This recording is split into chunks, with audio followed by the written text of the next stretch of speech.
Hello and welcome back. मैं हूं आपका दोस्त। आप देख रहे हैं अपना सोशल मीडिया चैनल भाई पंडित विनोद। आई होप आप सब ठीक होंगे।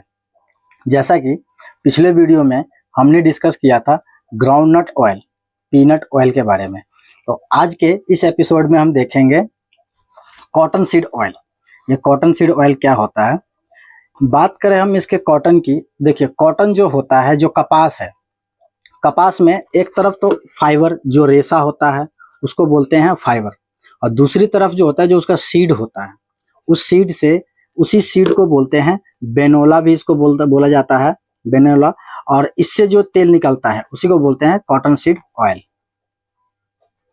तो आइए जानते हैं ये कॉटन सीड ऑयल के जो है मेथड कितने हैं। तो बेसिकली दो प्रकार के मेथड यूज किया जाता है कॉटन सीड ऑयल को एक्सट्रैक्ट करने के लिए, कॉटन सीड से ऑयल को अलग करने के लिए। तो पहला मेथड है मैकेनिकल प्रेस मेथड, जिसको हम ऑलरेडी पिछले ग्राउंडनट ऑयल में भी हमने देखा था।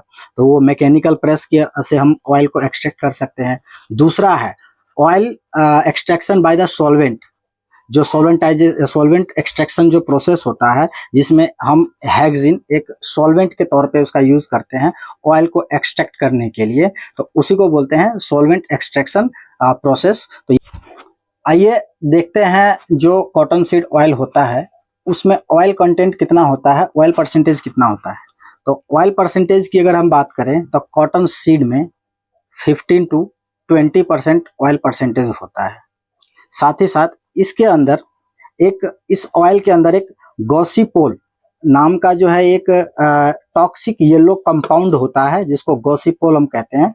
तो यह एक टॉक्सिक होता है, ह्यूमन के लिए अच्छा नहीं होता है। तो इसको हम प्रोसेस करते हैं, रिमूव कर लेते हैं by the help of refining process, bleaching process और डिओडोराइजेशन प्रोसेस। तब जाके ये फाइनली आप लोगों के बीच आता है रिफाइंड कुकिंग के लिए और अदर फील्ड में इसको इस्तेमाल करने के लिए। बात करें हम कॉटन सीड ऑयल के प्रोडक्शन वाइज की, तो लार्जेस्ट प्रोड्यूसर की अगर हम बात करें वर्ल्ड वाइड, तो चाइना और इंडिया, यह दो कंट्री है जो कि मेजरली फर्स्ट नंबर पे चाइना है और सेकंड नंबर पे हमारा अपना देश इंडिया है, जो कि 56% प्रोड्यूस करती है ऑफ द जो भी वर्ल्ड में जितना भी प्रोड्यूस होता है कॉटन सीड ऑयल, उसका 56%। साथ ही साथ यूएसए, पाकिस्तान और उज्बेकिस्तान, इस तरीके की जो कंट्री है, यह कंट्रियों में भी कॉटन सीड ऑयल को प्रोड्यूस किया जाता है। साथ ही साथ अपने इंडिया में अगर हम देखें तो जो कॉटन सीड ऑयल जो प्रोड्यूस करती है वो कौन से स्टेट है, जिसमें गुजरात सबसे पहला नंबर है। साथ ही साथ महाराष्ट्र और तेलंगाना, यह तीनों राज्य जो है अपने इंडिया में कॉटन सीड ऑयल को ज़्यादातर प्रोड्यूस करती है, जिसमें सबसे ज़्यादा गुजरात में और कंजप्शन भी गुजरात में ही ज़्यादा है। आइए वही बात करते हैं इसके केमिकल और फिजिकल प्रॉपर्टी की। तो केमिकल कंपोजिशन में हम देखेंगे तो सबसे पहले हम ऑयल परसेंटेज की ऑलरेडी बात कर लिया है। जो ऑयल परसेंटेज होता है वो 15 to 20% होता है कॉटन सीड ऑयल में। साथ ही साथ इसके फैट्स की अगर हम देखें तो फैट इसके अंदर अनसैचुरेटेड फैट 70% होता है, और साथ ही साथ जो सैचुरेटेड फ्री फैटी एसिड होता है वो 26% होता है। जबकि अनसैचुरेटेड फैट में अगर हम बात करें, अनसैचुरेटेड फैट में, तो पॉली अनसैचुरेटेड फैट 52% और साथ ही मोनो अनसैचुरेटेड फ्री फैट जो है 18% होता है कॉटन सीड ऑयल में। बात करें इसके फिजिकल प्रॉपर्टी की, तो फिजिकल प्रॉपर्टी में सबसे पहले हम इसके कलर को देखेंगे। इसका जो कलर होता है कॉटन सीड ऑयल का, लाइट गोल्डन कलर का जो होता है इसका, ये इसका कलर होता है जनरली। टेस्ट की अगर हम बात करें तो मिल्ड और ब्लेंड टेस्ट होता है इसका। और स्मोक पॉइंट की अगर हम बात करें तो 232 डिग्री सेल्सियस इसका स्मोक पॉइंट होता है। अगर फॉरेन डिग्री फ़ारेनहाइट में अगर हम बात करें तो 450 डिग्री फ़ारेनहाइट इसका स्मोक पॉइंट होता है। वही अगर हम इसके डेंसिटी की अगर हम बात करें तो वही जनरली 0.9172 0.933 जो है सो इसका डेंसिटी होता है। वही इसके क्लाउड पॉइंट की अगर हम बात करें तो क्लाउड पॉइंट जो होता है 38 डिग्री फ़ारेनहाइट इसका जो है सो क्लाउड पॉइंट होता है। अगर हम इसके मेल्टिंग पॉइंट की अगर हम बात करें तो 50 to 60 जो डिग्री फ़ारेनहाइट इसका मेल्टिंग पॉइंट होता है।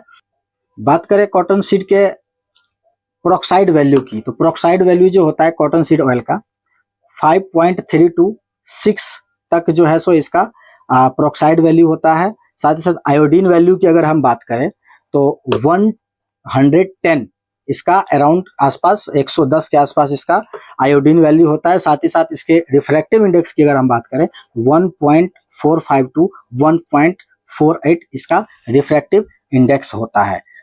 तो आइए देखते हैं कॉटन सीड ऑयल के यूजेस एंड बेनिफिट्स को। तो कॉटन सीड ऑयल जो होता है वो high rich of unsaturated free fatty acid होता है, यानी इसके अंदर अनसैचुरेटेड फ्री फैटी एसिड की मात्रा ज़्यादा होती है, जो कि हमने ऑलरेडी देखा था कि 70% क्या होता है। तो इसी वजह से इसका इस्तेमाल कुकिंग के लिए यूज़ किया जाता है। बेकिंग टाइप के जो प्रोडक्ट होते हैं इसमें इस्तेमाल किया जाता है, जैसे फास्ट फूड हो गया, ठीक है, फूड इंग्रेडिएंट के तौर पे भी इसका इस्तेमाल किया जाता है। साथ ही साथ अनसैचुरेटेड फ्री फैटी एसिड की मात्रा ज़्यादा होने के कारण यह हमारे लोअर रिस्क ऑफ हार्ट, जो हार्ट की जो बीमारियां है इसके अंदर लोअर रिस्क होता है, मतलब ये अच्छा माना जाता है। इसका इस्तेमाल कॉस्मेटिक इंडस्ट्री में किया जाता है, हेयर और स्किन से रिलेटेड प्रोडक्ट में। इसमें विटामिन ई की मात्रा होती है, जिसके कारण इसका इस्तेमाल कॉस्मेटिक इंडस्ट्री में किया जाता है। साथ ही साथ इसका पर्सनल केयर इंडस्ट्री में भी यूज़ किया जाता है, जैसे सॉप और डिटर्जेंट टाइप के प्रोडक्ट को बनाने के लिए। फूड इंडस्ट्री में भी यूज़ किया जाता है, जहाँ पे एनिमल फूड वगैरह जो बनता है उसमें भी कॉटन का इस्तेमाल किया जाता है, कॉटन सीड का इस्तेमाल किया जाता है। साथ ही साथ इसका यूज़ जो है वो बायोडीजल के प्रोडक्ट के में भी यूज़ किया जाता है, बायोडीजल इंडस्ट्री में भी इसका यूज़ किया जाता है। बात करें हम कॉटन सीड ऑयल के साइड इफ़ेक्ट की, अगर हमने इसके बेनिफिट्स और यूजेस को हमने देखा तो इसके क्या क्या साइड इफ़ेक्ट है उसके बारे में भी हम जानते हैं। तो इसके जो साइड इफ़ेक्ट है बेसिकली देखिए, जब हम कॉटन सीड ऑयल का जो देखें तो जब ये अनरिफाइंड होता है, जब ये क्रूड होता है, उसके अंदर गॉसिक पोल नामक एक कंपाउंड, टॉक्सिक कंपाउंड होता है, जो कि हमारे बॉडी के लिए बहुत ही हार्मफुल है।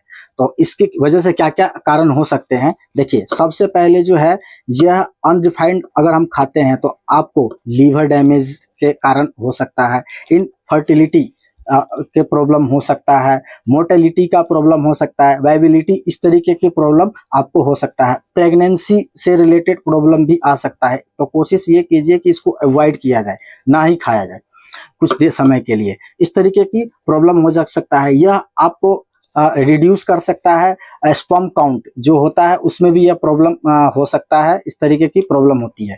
तो कोशिश करें कि अवॉइड करें, ज़्यादातर बहुत कम खाया जाता है, ज़्यादातर अलग अलग इंडस्ट्री में इसका यूज़ किया जाता है। तो फाइनली हमने आज कॉटन सीड ऑयल के फंडामेंटल, उसके production, chemical composition, physical composition और यूजेस, बेनिफिट्स और साथ ही साथ इसके साइड इफेक्ट को भी हमने देखा। आई होप ये वीडियो आपको अच्छा लगा होगा, इन्फॉर्मेटिव लगा होगा। तो ये जिम्मेवारी आपकी है कि लाइक और सब्सक्राइब जरूर करें और शेयर करें ज़्यादा से ज़्यादा। रिफाइनरी से रिलेटेड एक रिक्वेस्ट भी है कि रिफाइनरी से रिलेटेड जो भी पर्सन हैं, प्लीज़ इस वीडियो को ज़्यादा से ज़्यादा लोगों तक पहुंचाइए, ताकि इन्फॉर्मेशन मिले, जानकारी मिले, जो कि बहुत ज़रूरी है इस ऑयल इंडस्ट्री में। कुछ पर्सन को जो कि ज़रूरी जानना चाहते हैं, सीखना चाहते हैं, तो ये रिक्वेस्ट है कि इसको ज़्यादा से ज़्यादा शेयर कीजिए। Thank you. खुश रहिए, स्वस्थ रहिए, मस्त रहिए। मिलते हैं अगले एपिसोड में ऑलिव ऑयल के साथ। तब तक के लिए इजाज़त दीजिए। जय हिंद, जय भारत।